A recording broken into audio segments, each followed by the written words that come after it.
Hello बच्चों, welcome to Phoenix study. बच्चों देखो, हमने लास्ट लेक्चर में angle between two straight lines का फॉर्मूला पढ़ा था, जहाँ से टेन थीटा क्या आया था, m2 minus m1 by 1 plus m1 into m2, correct ना। अब इसके आगे हम लोग इस पर जो बेस्ड कंडीशन है ना, उसको यूज़ करेंगे। तो देखते हैं, जैसे पहला कि पैरेलल लाइंस के लिए क्या कंडीशंस है। तो हमने टेन थीटा क्या पढ़ा था, देखो दो एंगल ना, दो टेन थीटा जो है वो हमने पढ़ा था formula m2 minus m1 by 1 plus m1 m2 का मॉड यूज़ कर भी सकते हो, नहीं भी कर सकते हो, मैंने आपको सिग्निफिकेंस बता दिया था। ओके, तो यदि लाइंस पैरेलल है, मान लो कि यही दो लाइन थी जिसके बीच का एंगल क्या था, थीटा था, करेक्ट। अब ये लाइंस पैरेलल हो रही है, तो यदि लाइंस पैरेलल हो रही है, ठीक है, यदि लाइंस पैरेलल हो रही है तो उनके बीच का एंगल क्या आ जाएगा, यही L1 है और ये दूसरी लाइन L2 है। तो अब बताओ थीटा कितना आ जाएगा, थीटा 0 डिग्री आ गया ना दोनों के बीच का एंगल, ठीक है।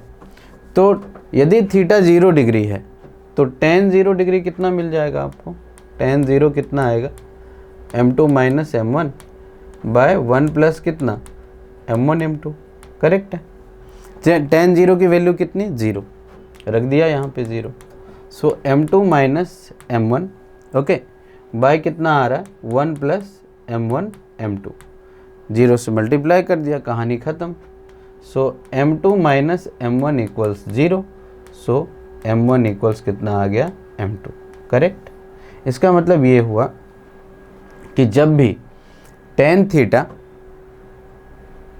Equals m2 minus m1 by 1 plus m1 m2 apply करेंगे किसके लिए, हम लोग टू पैरेलल्स लाइन के लिए, तो हमेशा क्या आएगा फॉर्मूला m1 इक्वल्स m2। समझ में आ रही बात। मतलब ये हुआ कि यदि कोई दो पैरेलल लाइंस है तो उनके स्लोप्स आपस में क्या होते हैं, इक्वल होते हैं। इससे यही कंडीशन निकला, क्लियर है।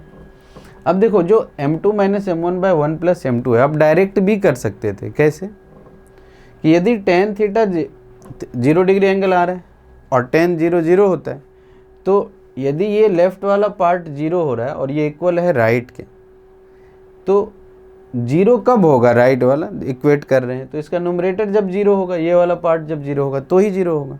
डिनोमिनेटर 0 तो कर ही नहीं सकते क्योंकि ये 0 हो रहा है। समझ में आ रही बात। तो वहाँ से डायरेक्ट भी आप लिख सकते थे m1 इक्वल्स m2, करेक्ट। अब चलते हैं नेक्स्ट, हमारा जो कंडीशन है, नेक्स्ट कंडीशन है परपेंडिकुलर लाइन्स। अब क्या हो गए, दो लाइन्स ना परपेंडिकुलर हो गए, यही दोनों लाइन जो थी, ये L1 और ये दूसरा L2। अब इन दोनों के बीच 90 डिग्री आ गया, तो कंडीशन क्या होंगे दोनों के स्लोप्स में, इसका स्लोप्स m1 है और इसका स्लोप्स क्या है, m2 है, करेक्ट ना। तो देखो tan थीटा इक्वल्स क्या है formula, m1 minus m2 bye क्या 1 प्लस m1 m2। अब अपने को मालूम है कि tan 90 डिग्री, थीटा अभी कितना आ रहा है, थीटा यदि परपेंडिकुलर हो गया तो थीटा आपको कितना मिला, 90 डिग्री। और tan यदि 90 डिग्री है तो आपको पता ही है tan 90 क्या होने वाला है, अनडिफाइंड होने वाला है। तो अपन क्या कर सकते हैं, m1 m2 यहाँ से डायरेक्ट भी लिख सकते हैं कि tan 90 अनडिफाइंड है तो डिनोमिनेटर में 0 आया होगा, तो डिनोमिनेटर 0 है तो 1 प्लस m1 m2 0 हो जाएगा। नहीं, सिंपल ना। जैसे 1 बाय इसको लिख लिया 0 करके, क्योंकि अनडिफाइंड होता है तो डिनोमिनेटर ही 0 करना पड़ेगा। 1 बाय लिखो या कुछ भी लिखो तो ख़त्म ही हो जाएगा एक्चुअली। सो m1 माइनस m2 बाय क्या 1 प्लस m1 m2, मतलब फाइनाइट बाय 0 लिखना ज़रूरी है, तभी अनडिफाइंड हो पाएगा। तो बाय क्रॉस करोगे तो 1 प्लस m1 m2 आपको कितना मिल जाएगा, 0 मिल जाएगा, करेक्ट। तो यहाँ से क्या आ गया, स्लोप का मल्टीप्लिकेशन कितना आ गया, -1। तो इससे क्या पता चला कि यदि दो लाइंस परपेंडिकुलर है आपस में और उनके स्लोप्स m1 और m2 हैं तो कितना होना चाहिए, -1 होना चाहिए, प्रोवाइडेड ना, यहाँ पर ना प्रोवाइडेड कंडीशन क्या है कि m1 और m2 दोनों फाइनाइट होना चाहिए, m1 और m2 दोनों जो होना चाहिए मस्ट बी फाइनाइट, नहीं तो आप नहीं कर सकते हो। कैसे, तब ज्योमेट्री लगानी पड़ेगी। जैसे आपको एग्जांपल देता हूँ, मान लो आप बताओ कि x एक्सिस है हमारे पास ना, x एक्सिस है ये और ये y एक्सिस है, तो x एक्सिस का स्लोप कितना होगा, 0, और वाई एक्सिस का स्लोप कितना आ जाएगा, अनडिफाइंड। अब इसको आप m1 मानो, इसको m2, तो m1 इंटू m2 कितना हो रहा है, 0 इंटू इन्फिनिटी। क्या ये -1 के इक्वल है, नहीं है। तो वेल डिफाइंड होना चाहिए, जो m1 इंटू m2 है ये दोनों ही क्या होना चाहिए, वेल डिफाइंड होना चाहिए, तभी हम m1 into m2 equals -1 apply कर सकते हैं। समझ में आ रही होगी बात, ठीक है। तो आप ध्यान में हमेशा रखना, यदि दो लाइंस परपेंडिकुलर है और विथ फाइनाइट स्लोप, तो उनके मल्टीप्लिकेशन हमेशा कितने होते हैं, -1। मतलब एक का स्लोप यदि m1 है तो दूसरे का स्लोप निकालने के लिए हम लोग क्या लिख सकते हैं, -1/m1, या दूसरा स्लोप मालूम है तो पहला वाला हम लोग लिख सकते हैं -1/m2। इतना समझ में आ गया होगा, ठीक है। तो देखो ध्यान से ना, यहाँ पर आप देख सकते हो कि जब भी लाइंस पैरेलल होगा तो स्लोप्स इक्वल होंगे, जब भी लाइंस परपेंडिकुलर होगा दोनों के मल्टीप्लिकेशन मल्टीप्लिकेशन -1 होगा, प्रोवाइडेड दोनों ही फाइनाइट होना चाहिए। कहीं पर यदि ऐसा है और एंगल निकालना है तो ज्योमेट्री के थ्रू हम लोग चले जाएंगे, ज्योमेट्री से हम लोग फाइंड कर लेंगे एंगल। ओके, तो देखते हैं इस पर based next condition, that is coincident lines. मतलब अब क्या हुआ ना, लाइन एक दूसरे पर कोइंसिडेंट हो गई ऐसे, ठीक है, इस तरीके से। तो आप क्लास 10th में ही पढ़े हो, मान लो एक लाइन हमारा क्या है, a1x और दूसरा है b1y और प्लस में c1 इक्वल्स 0। फिर क्या है a2x प्लस में b2y प्लस में c2 इक्वल्स 0। अब आप चाह रहे हो कि ये लाइन कोइंसिडेंट हो जाए, तो आपको तो पता ही है ना कि इनफाइनाइट सॉल्यूशन आ जाएगा। तो जिसके क्या होते थे कंडीशन, याद है, कोएफिशिएंट एंड कांस्टेंट टर्म का रेशियो आपस में क्या होगा, इक्वल होगा। ओके, तो इसमें कुछ था नहीं। अब इस पर बेस्ड ना कुछ क्वेश्चन देख ले रहे हैं। तो क्वेश्चन क्या है, पहला ही क्वेश्चन देखो, the angle between the lines 2x + 3y equals 5 and 3x - 2y equals 7 is. तो कैसे फाइंड करेंगे, 2x + 3y equals 5 and 3x - 2y equals 7। तो इन दोनों के बीच का एंगल निकालने के लिए सबसे पहले हम लोगों को क्या देखना चाहिए, देखो यदि स्मार्टली देखोगे ना तो तुरंत ही हो जाता है, बहुत ही इजी होता है। कैसे, आप इसका स्लोप निकाल लो, इसका स्लोप निकाल लो, पहले ही मल्टीप्लाई करके देख लो कि -1 आ रहा है कि नहीं। यदि -1 आ रहा है तो 90 डिग्री होगा, आगे बढ़ने की ज़रूरत, फॉर्मूला लगाने की ज़रूरत है ही नहीं। और देख लो यदि m1 = m2 आ रहा है तो ये दोनों कंडीशन तुरंत ही चेक कर लेना। m1 = m2 आ रहा है मीन्स व्हाट, कि लाइंस पैरेलल होंगे, करेक्ट ना, 0 डिग्री एंगल आएगा। तो देख लेते हैं, पहले वाले लाइंस का स्लोप देखते हैं। तो ये है 2x + 3y इक्वल्स 5। इसका स्लोप कैसे लिखते हैं, minus the coefficient of x bye coefficient of y, correct. दूसरी लाइन दी हुई है 3x - 2y इक्वल्स 7। तो m2 कितना आ जाएगा, minus the coefficient of x bye minus the coefficient of y। अब कर लो m1 इंटू m2, मल्टीप्लाई कर लो, यहाँ -2 होगा सॉरी। तो ये आ गया -2/3 और ये आ गया 3/2। मल्टीप्लाई करते हैं, -1 आ रहा है, हेंस क्या, दोनों के बीच की एंगल कितनी हुई होगी, 90 डिग्री। सो थीटा कितना है, 90, मतलब दोनों ही लाइंस क्या है, परपेंडिकुलर है। Okay, good. चलते हैं next, the obtuse angle between the lines this one and y = x + 2। तो देखो यहाँ पर y = -2, ज्योमेट्री से भी जा सकते हो बहुत ईजिली, और यहाँ से नहीं तो आप क्या कर सकते हो, कंडीशंस भी लगा सकते हो।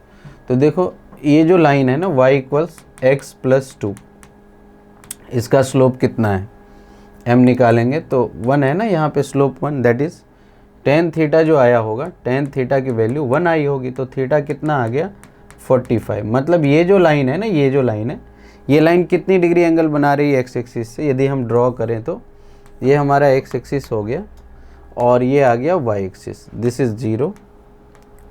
तो ये लाइन कहाँ से पास करेगी, ऐसे पास करेगी, m पॉजिटिव c पॉजिटिव, तो ये वाला पॉइंट हो गया 0,2। और दूसरी जो लाइन है वह है y = -2, तो किसके पैरेलल होगा, y = -2 किसके पैरेलल होगा बताओ, एक्स एक्सिस के पैरेलल होगा। तो ये लाइन आ गई y = -2। अब हमें क्या पूछा जा रहा है, the obtuse angle between the line. तो इन दोनों के बीच का एक्यूट एंगल तो अपने को दिख ही रहा है, ये वाला होगा। अब ये कितना होगा, तो ये वाला एंगल देख लो, इस ट्रायंगल के अंदर आप जा सकते हो, दिस इज़ 90 डिग्री, ठीक है। और ये वाला एंगल कितना आ रहा है, कितना बना रहा है ये, 45 डिग्री। तो ये तो आ गया कितना, एक्स एक्सिस के पैरेलल ही आ गया, तो ये कितना आ गया 45, ये भी आ जाएगा, करेक्ट है। लेकिन अब मैं पूछ रहा है क्या, ऑब्ट्यूज एंगल, ये दोनों एंगल पूछ रहा है ना, ये एक्यूट वाला नहीं पूछ रहा है। तो कितना हो जाएगा 180 डिग्री माइनस में 45 डिग्री, सिंपल। इसको सॉल्व कर लिया, कितना आ जा रहा है 135 डिग्री ना, 135 degree. So your answer is nothing but 135 degree, simple. कैसे किया, ये 45 मालूम था, ये वाला निकालना था, टोटल एंगल 180 होता है, 45 इसमें से माइनस कर दिया, okay done. So the answer is 135 degree, the option second. Next, if the lines mx plus 2y plus 1 equals 0 and 2x plus 3y plus 5 equals 0 are perpendicular, then the value of m is, बहुत ही easy question है, level 1 का लिया है मैंने। तो देखो ये line और ये लाइन परपेंडिकुलर है, तो दोनों के मल्टीप्लिकेशन कितने आएंगे, स्लोप्स के -1। तो इसका स्लोप निकाल लो ना, पहले वाले का स्लोप कितना होगा। चलो मैं इसको लाइन 1 मान लेता हूँ, इसको 2 मान लेता हूँ।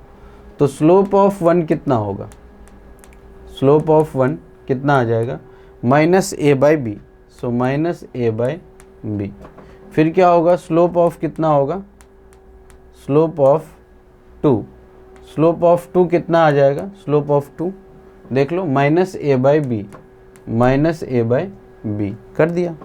और इसका स्लोप कितना था, minus the coefficient of x/b।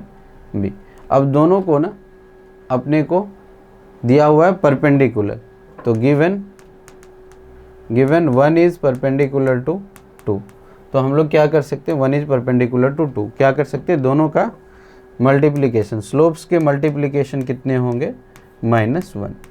सो हमने ऐसा कर दिया, दैट इज -1। तो क्या हुआ होगा, देखो ध्यान से, यहाँ पर क्या, ये 2 और 2 कैंसिल, माइनस माइनस कितना आ गया, प्लस, तो m/3 आ गया, m/3 इक्वल्स -1। सो m इक्वल्स कितना आ गया, -3। इतना समझ में आया क्या, देख लो m की वैल्यू कितनी आ रही है, -3। So the first option is your answer. So I think आपको ये समझ आया होगा, सिंपल था, परपेंडिकुलर करना था और ऐसे लिख देना था मल्टीप्लिकेशन करके, ओके। नेक्स्ट, अगला टॉपिक है equation of parallel and perpendicular lines. चलो इससे पहले हम लोगों ने क्या पढ़ा, इससे पहले हम लोगों ने पढ़ा कि कोई भी लाइंस गिवन है, यदि वो पैरेलल है तो उनके स्लोप्स का मल्टीप्लिकेशन, स्लोप्स जो होंगे इक्वल होंगे, और यदि परपेंडिकुलर है तो मल्टीप्लिकेशन कितना आएगा बेटा, -1 आएगा, ओके। तो ये हम लोगों ने पढ़ा, इससे पहले कंडीशंस पर है। अब हम लोग क्या करने जा रहे हैं, वो इक्वेशन को फाइंड कर रहे हैं कि एक लाइन गिवन रहेगा, उसके पैरेलल लाइंस का इक्वेशन लिखना है, करेक्ट। एक लाइन गिवन होगा, उसके परपेंडिकुलर लाइंस के इक्वेशन को फाइंड करना है, ओके। तो देखो पहला हम लोग पढ़ने जा रहे हैं equation of parallel lines, okay very good. तो देखो क्या होगा, गिवन क्या होगा, गिवन होगा, एक पॉइंट गिवन होगा कि एक लाइन है जो px1, y1 से पास हो रही है, करेक्ट है, px1, y1 से पास हो रही है, और पैरेलल है किस लाइन के, ax plus by plus c equals 0 के पैरेलल है। Then find the equation of this line, हमें क्या करना है, यही फाइंड करना है, फाइंड करना है इनका इक्वेशन। फिर से रिपीट करता हूँ, क्या है इक्वेशन ऑफ पैरेलल लाइंस में, कि एक लाइन है जो px1, y1 से पास हो रहा है, और पैरेलल है किसके, गिवन लाइंस के, ax plus by plus c equals 0 के, करेक्ट है। तो हमें इस लाइन की इक्वेशन फाइंड करनी है। आई होप आपको ये समझ आ गया होगा, आना ही चाहिए, क्यों नहीं आएगा। चलो बेटा, अब हम लोग देखते हैं कि इसको कैसे फाइंड कर सकते हैं।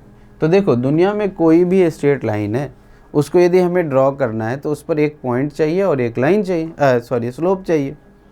तो स्लोप तो हमें मालूम हो जाएगा क्योंकि अभी अभी कंडीशंस हमने पढ़े हैं। क्या होगा सोचो, स्लोप्स क्या होंगे, इसके स्लोप निकालो, इसका स्लोप बताओ कितना होगा, -a/b, करेक्ट।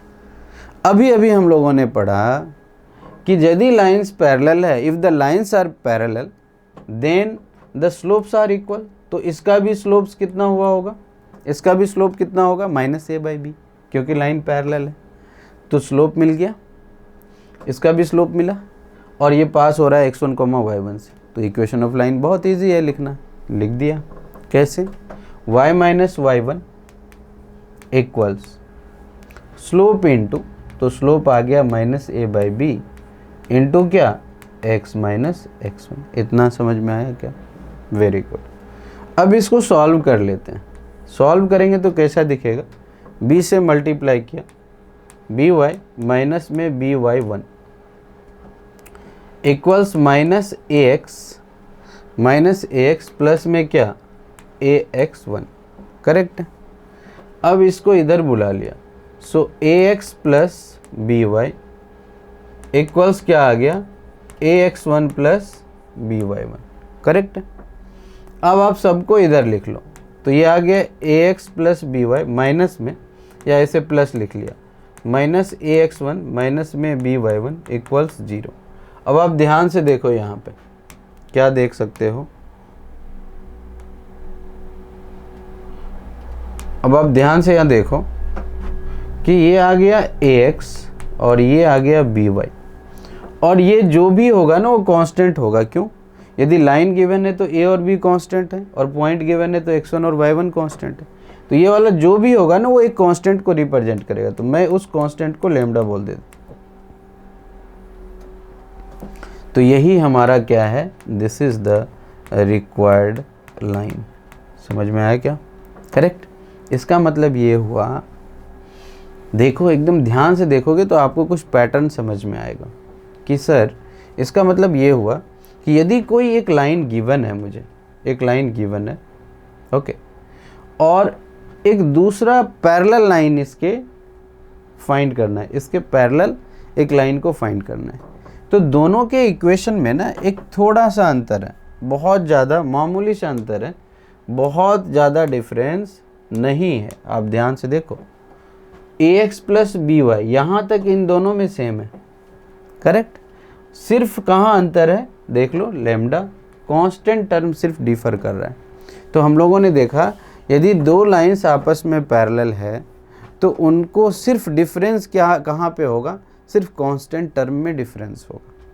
समझ में आया, बाकी चीज़ें तो सेम रहेगी। इसका मतलब ये है कि मैं क्या कहना चाहता हूँ आपको, मैं ये कहना चाहता हूँ कि मैंने आपको क्वेश्चन पूछा कि 2x plus 3y minus 1 equals 0।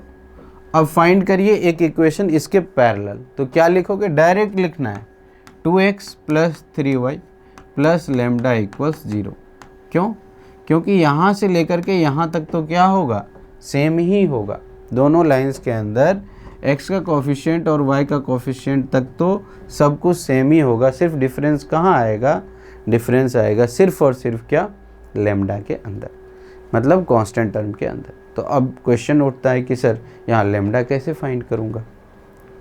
ठीक है, तो लैम्डा कैसे आप फाइंड करेंगे, उसके लिए एक अलग कंडीशन गिवन होगी, एक एक्स्ट्रा कंडीशन गिवन होगी जिसके लिए आप लैम्डा फाइंड कर सकते हो।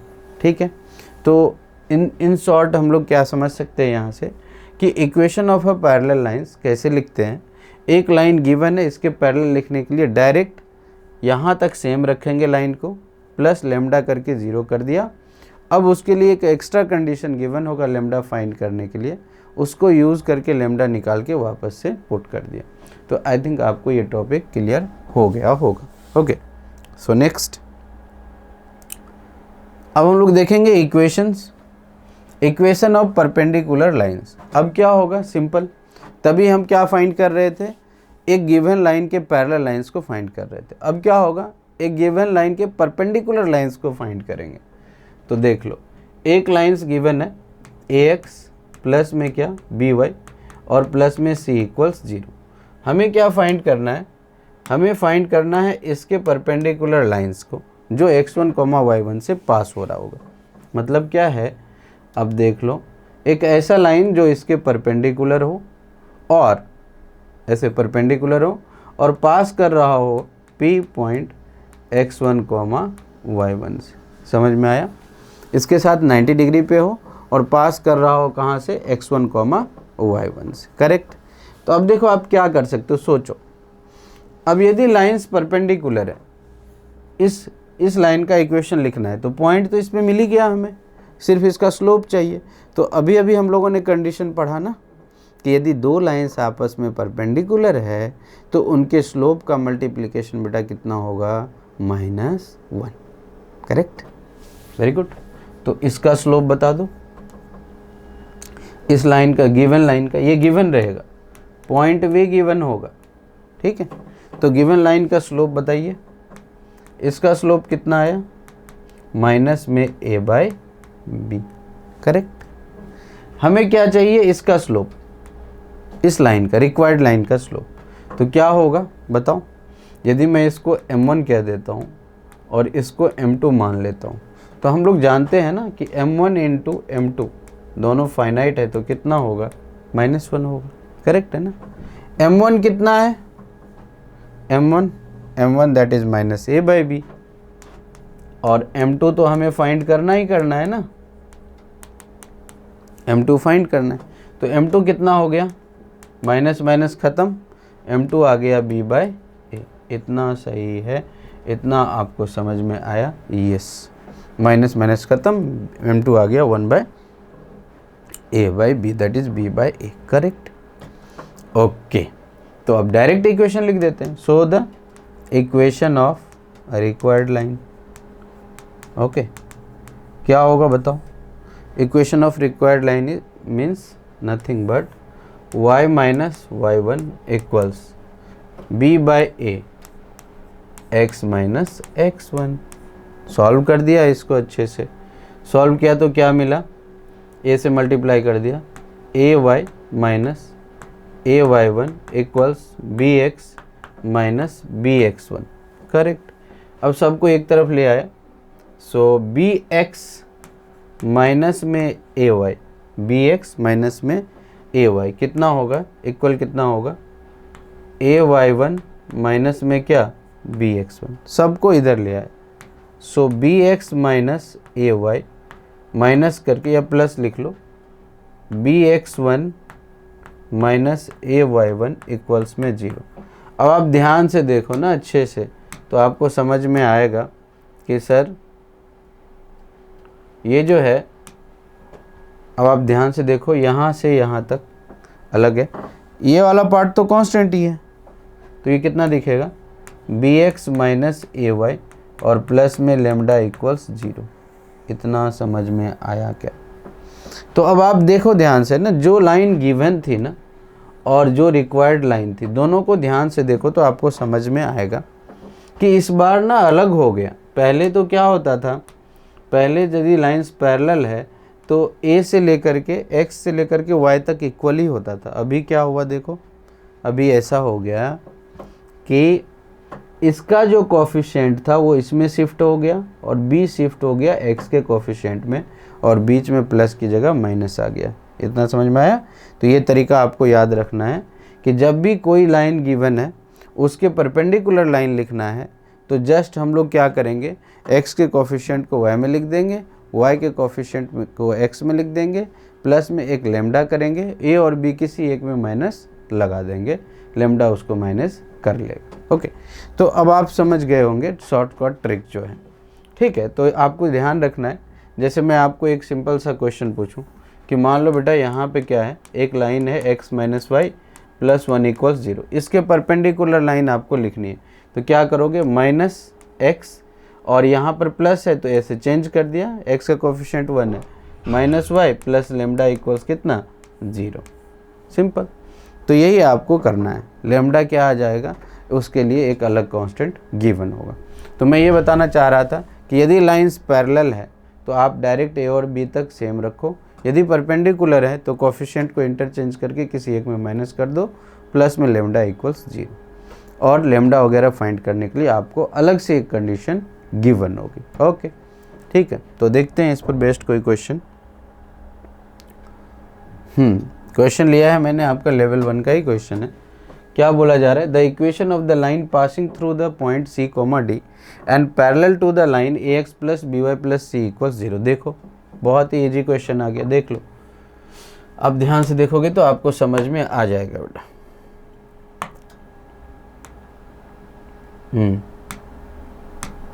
ठीक है, तो देखिए the equation of the line passing through the point C comma D, तो कैसे लिखेंगे, और पैरेलल है इस लाइन के, तो इस लाइन के यदि पैरेलल है तो इसका स्लोप पहले निकाल लेते हैं, उसी के बराबर होगा उसका स्लोप, तो माइनस ए बाई बी लिख लिया स्लोप। यही स्लोप होगा उस लाइन का, क्यों, क्योंकि वो पैरेलल है इसके और पास हो रहा है सी कोमा डी, तो सिंपल लिख दूँ यहाँ से लेकर के यहाँ तक। कैसे लिखूँ, A X plus B Y plus lambda equals 0 लिख दिया, जो हमने शॉर्टकट पढ़ा था।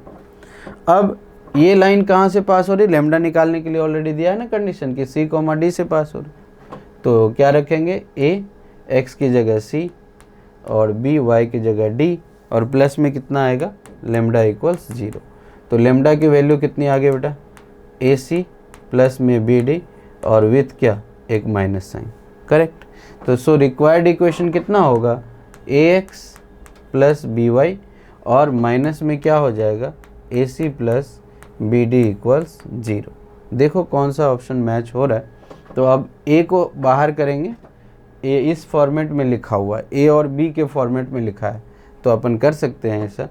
तो यहाँ पर ए है और यहाँ पर ए है, तो क्या हो जाएगा, ए कॉमन ले लिया तो x माइनस सी दिखेगा, यहाँ से b और यहाँ से b कॉमन ले लिया तो क्या दिखेगा, y माइनस डी दिखेगा, और तो कुछ बचा ही नहीं फिर तो।